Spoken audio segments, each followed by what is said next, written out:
VIP supremo Mukesh Sahni अपनी नाव को लेकर बीच मझधार में खड़े हैं।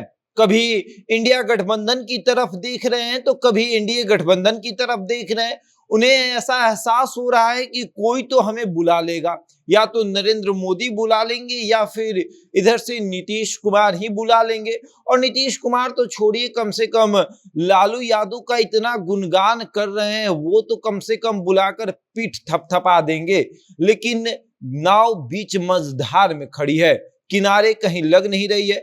दोनों किनारे, एक तरफ इंडिया गठबंधन तो दूसरी तरफ एनडीए गठबंधन खड़ा है और नाव वहां से हिल नहीं रही है। और अब इसी पर चर्चा करेंगे कि आखिर मुकेश सहनी की नाव किस किनारे लगेगी, क्योंकि मुकेश सहनी कभी अपने नाव को एनडीए के तरफ ले जा रहे हैं तो कभी वो सोच रहे हैं कि नाव एनडीए की तरफ जाएगा, गहराई अधिक है, डूब जाएगा, तो कभी इंडिया गठबंधन की तरफ नाव को मोड़ रहे हैं।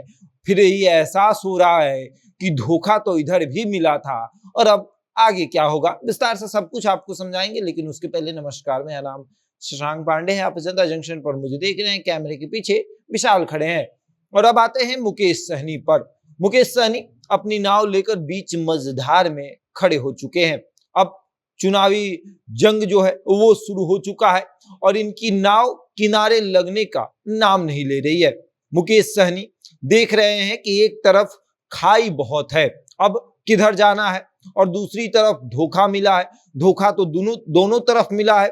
एक तरफ विधायकों को तोड़ लिया गया, दूसरी तरफ उप मुख्यमंत्री का सपना दिखाकर 5 सीट देने का वादा किया गया। तो धोखा तो दोनों तरफ मिला है, लेकिन इधर धोखा कुछ ज्यादा मिला है, विधायक को तोड़ लिया गया।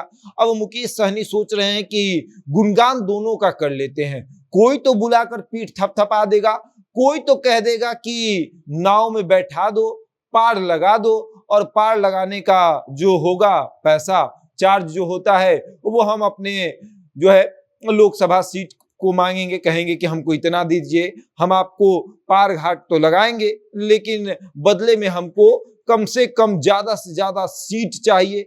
अब मुकेश सहनी का जो दावा है वो कुछ ज्यादा ही बड़ा हो चुका है। यूपी, बिहार, झारखंड, इन तीनों राज्यों में हो चुका है। उनका मानना है कि बिहार के लोकसभा सीटों पर तो हम चुनाव लड़ेंगे ही, यूपी में भी चाहिए और झारखंड में भी चाहिए। तो ऐसे में तमाम गठबंधन जो है वो सोच रहा है कि मुकेश सहनी को हम इतना बड़ा क्यों बनाएं। अगर गठबंधन में शामिल करते हैं और इनको यूपी में चुनाव लड़ाते हैं, इनको झारखंड में भी चुनाव लड़ाते हैं, इनको बिहार में भी चुनाव लड़ाते हैं, तो गठबंधन के नाम पर इनका कद बड़ा हो जाएगा।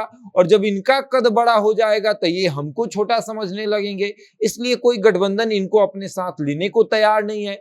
और मुकेश सहनी ये सोच रहे हैं कि नाव तो हमारे पास है और दोनों दो किनारे खड़े हैं और दोनों को पार लगना है। और कैसे पार लगेगा, क्योंकि नाव हमारे पास है और जब तक ये नाव में बैठेंगे नहीं, इनको पार कोई कराएगा नहीं। लेकिन मुकेश सहनी को शायद ये पता नहीं कि रास्ता दोनों दलों ने बना लिया, यानी दोनों गठबंधनों ने नदी के ऊपर से रास्ता बना लिया है। और अब मुकेश सहनी का नाव बीच मझधार में ही खड़े रहने वाला है, क्योंकि नाव की सवारी कोई करना नहीं चाहता। सबको ये डर है कि मुकेश सहनी कहीं ले जाकर बीच में डुबो ना दे। और अब मुकेश सहनी कह रहे हैं कि प्रधानमंत्री वही बनेंगे जो हमारी नाव की सवारी करेंगे।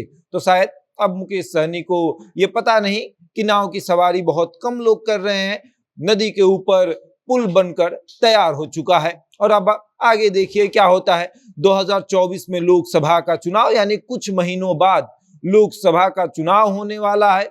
और मुकेश सहनी अभी भी अपने नाव के ऊपर खड़े होकर देख रहे हैं कि कोई तो बुला लो। लेकिन दोनों गठबंधन ये सोच रहा है कि भाड़ा बहुत अधिक है, अगर भाड़ा कम रहता तो शायद हम नाव की सवारी कर सकते थे। अब आगे देखिए क्या होता है। क्या मुकेश सहनी अपना भाड़ा कम करेंगे या फिर इसी तरीके से बीच मझधार में खड़े रहेंगे। बहरहाल इस खबर में इतना ही। बने हमारे साथ और देखते रहे जनता जंक्शन।